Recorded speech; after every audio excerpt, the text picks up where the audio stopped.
will bless the Lord at all times.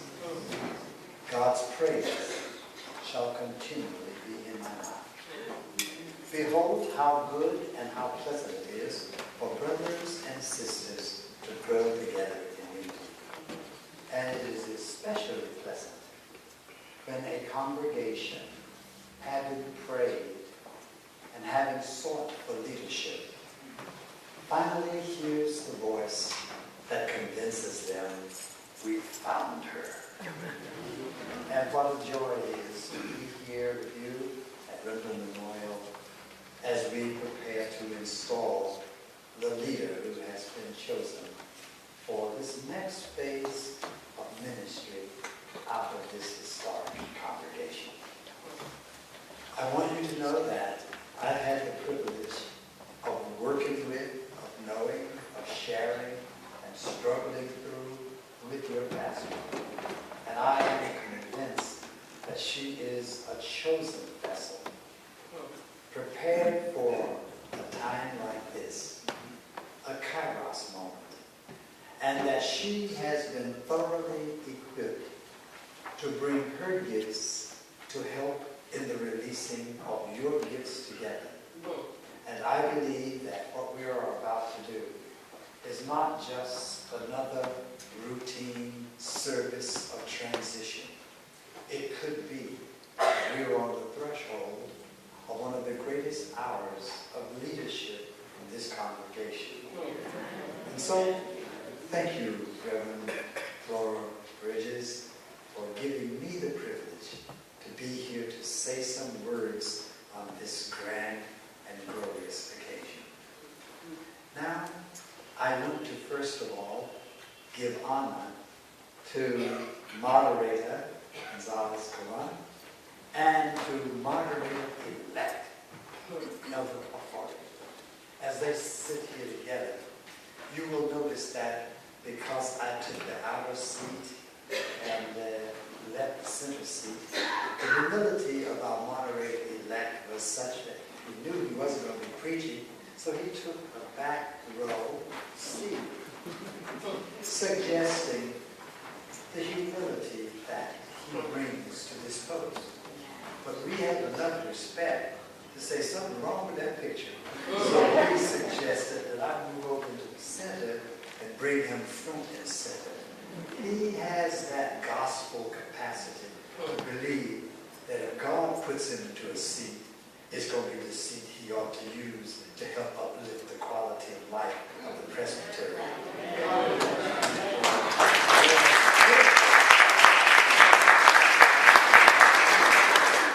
Mrs. Washington, thanks for that wonderful introduction. And your gestures remind me of somebody else's.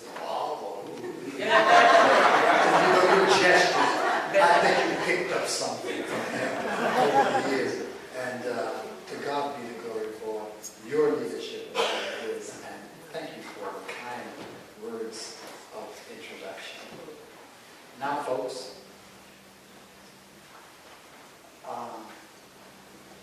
sometimes kids used to get together, especially in minister's family, and play church. They have the songs going, they set up a box, and so forth. And one preacher, Reverend, says that he used to be called upon to do the preaching. And one day they were playing church, and the Holy Spirit got on him, and he began to preach and couldn't quit. And they said, all right, that's enough. He said, I ain't playing, y'all.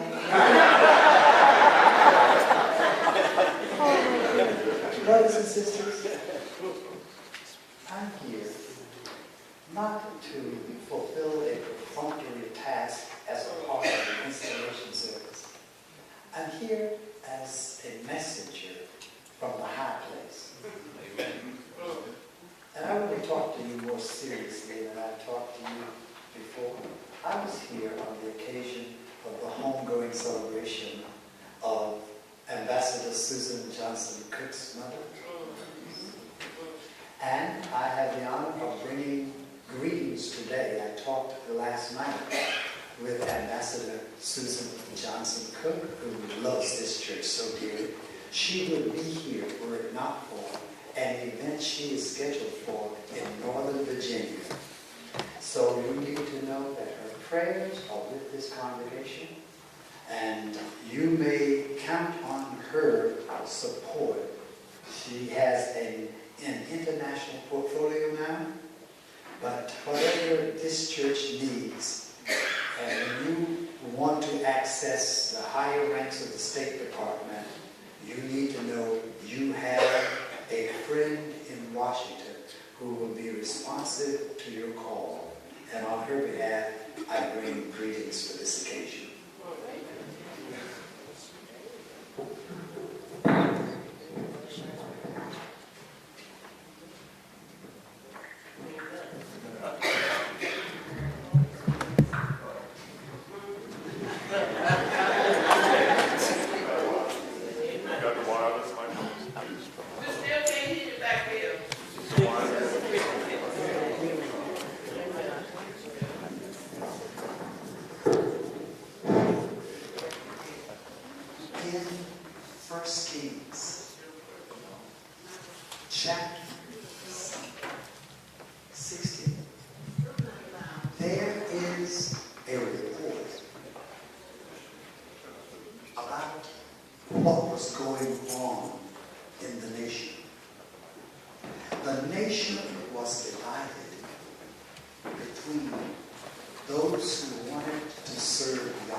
Decided that he would simply follow the path of expedience, actually even to strengthen his base, married Jezebel, representing a different traditions, because he was going to play both sides and the middle. And the text in 1 Kings chapter 16 says that Ahab did more evil than all of the kings that were before him. And God didn't like it. Not just mildly annoyed, but deeply perturbed at what was happening to the people. So, instead of the divine presence manifesting itself like us, when we don't like something, simply sucking air through our teeth, God decided, I'm going to do something about this. And 1 Kings 17 says that God looked round and said, I am going to do something about this condition, and thought, and then a name came to God's mind about what God was going to do. It is almost as if at a particular time in history, God gets fed up to here and is determined to do something about the condition. And Flora Bridges comes to mind.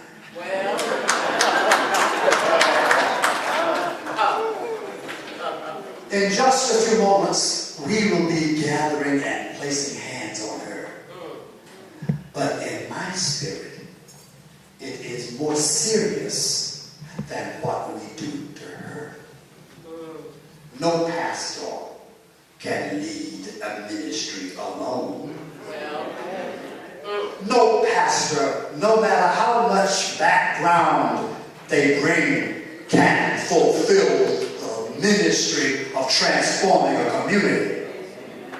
And so, before we do to her, I was called to come down out of the pulpit. Well, of course, I have no decency and in order. I understand.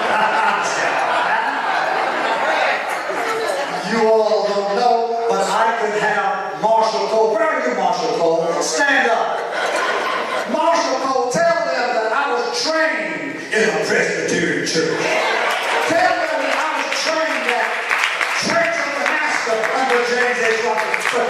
So I may not act like it, but I know I am.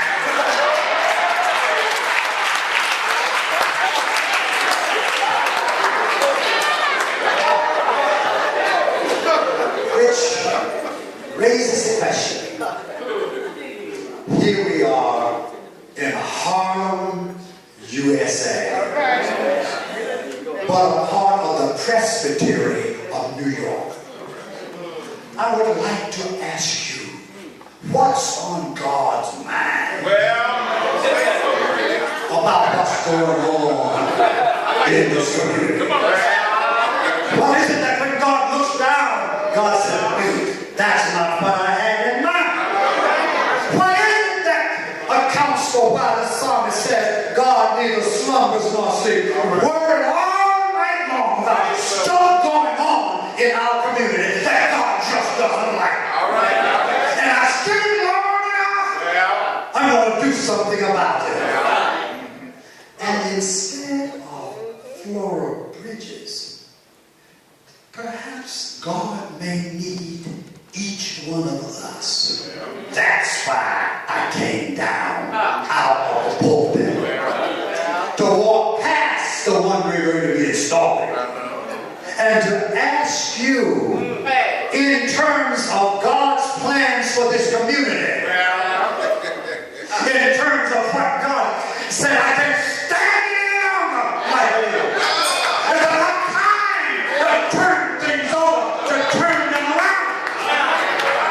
What is it? Is it the unemployment in our community where fathers and mothers cannot feed their children? Is it the gang warfare occasioned by the absence of loving family, therefore creating a family of destruction based on drug activity and violence in the community? Is it the racism that's still moving stuff around in the community? Is it the lifestyle of people that are not prepared to live according to God's call to the abundant life? Now, what I want to know is when God gets to thinking about what God is going to do, does your name come to God's mind? In fact, exchange with the person next to you your name. Just tell them the name.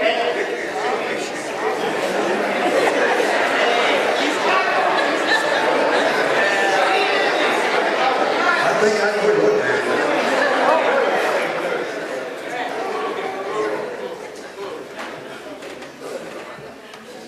is. Here's the formula.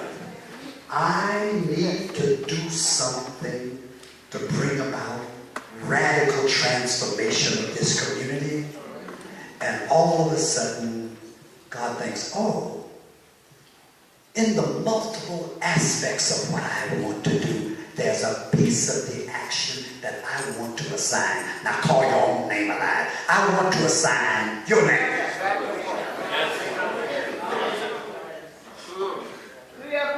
Yeah. I didn't hear your name, sir. Jan, what is it in the grand scheme of divine plan does God want to do through you?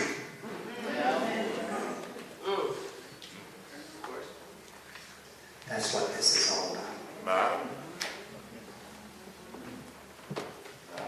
What's your name? Elmer Adair.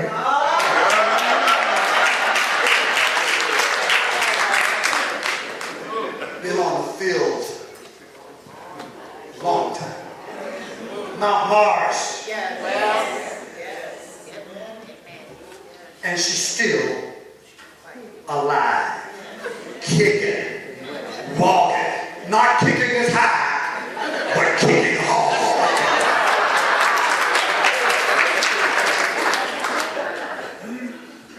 That's half of the sermon already. I see, it's not all about the long sermon today. The program is long.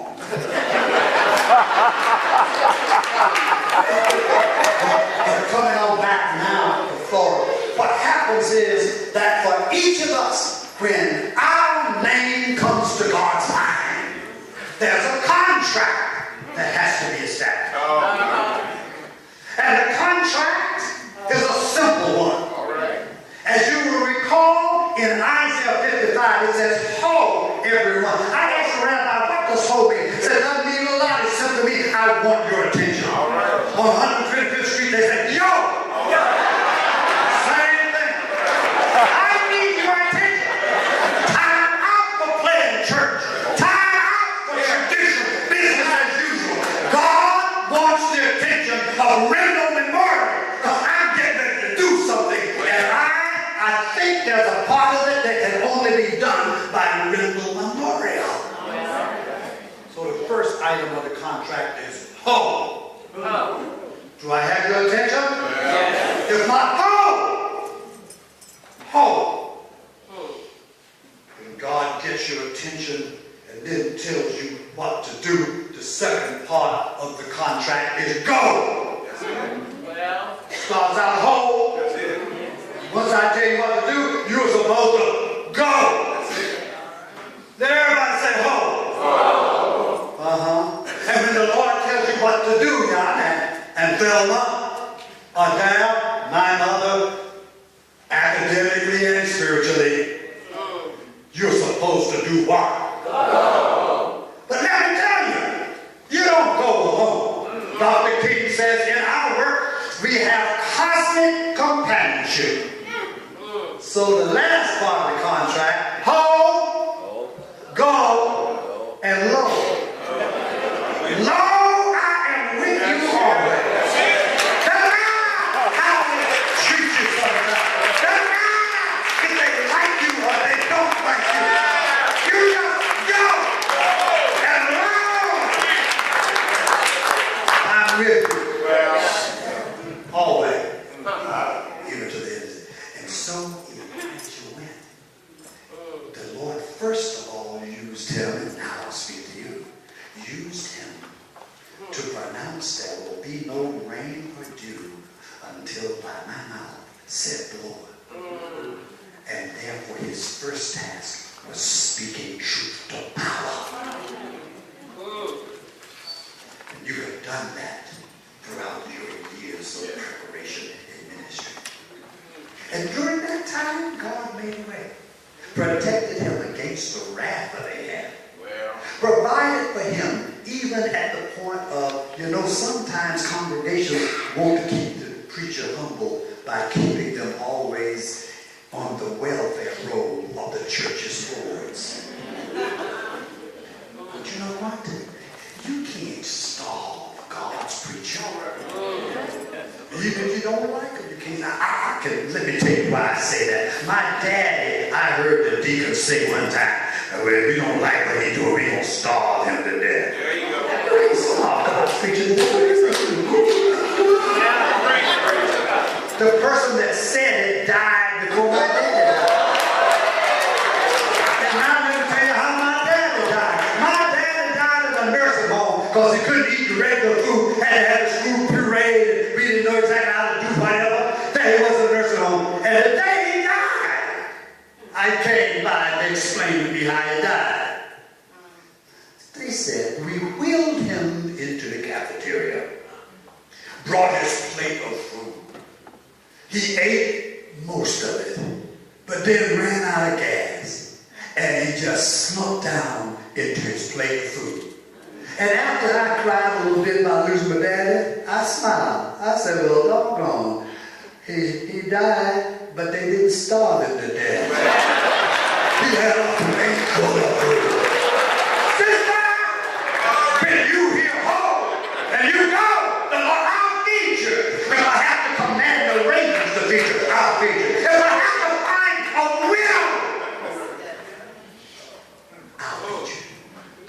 maybe what I want to end with as I get ready to sit down is that he had burnout. After Jezebel said, I'm going to get it, he ended up under the juniper tree. Depression is possible. Thank God for this little interim you had, such a last position. I suspect the Lord has healed a whole lot of stuff. I'm telling you, the Lord has healed. I don't want you to come living in here so you have a little period, a little rest, just to sit back under the juniper tree. But the Lord said, wait a minute, what are you doing down up under here, Flora? Get out! Well, I know you told the Lord, I've been very zealous. I've done the best I could. I've been the first in this and the first in that. They messed over me and all. That's all right. Get out! Get out! Come on to the mountain. I'm going to show myself to you. And so Elijah goes to the mountain and waited for God to manifest God's son. First of all, the earthquake. Well, kaboom. Wind. Fire. The Lord was not in any of that. And then, depending on which version of the Bible you're reading, some say a still small voice. But actually, it says the sound of sheer silence. I want to say to you, whatever we do when we put our hands on you today, it is a fresh anointing for a new appointment. I don't care what you did in the last churches you had. This was different. This is at a kairos moment where God is thinking about some things that God wants to get done, and this church has been factored in on the game plan of the God of creation. And so you need a fresh anointing for this, but not you only, these members. Y'all better understand this. You old timer, you understand that I once had a car where my carburetor messed up. And my fuel pump was messed up. And do you know, I fixed one of them. But when I fixed one and put the new one in, they said, brother, you better change the fuel pump and the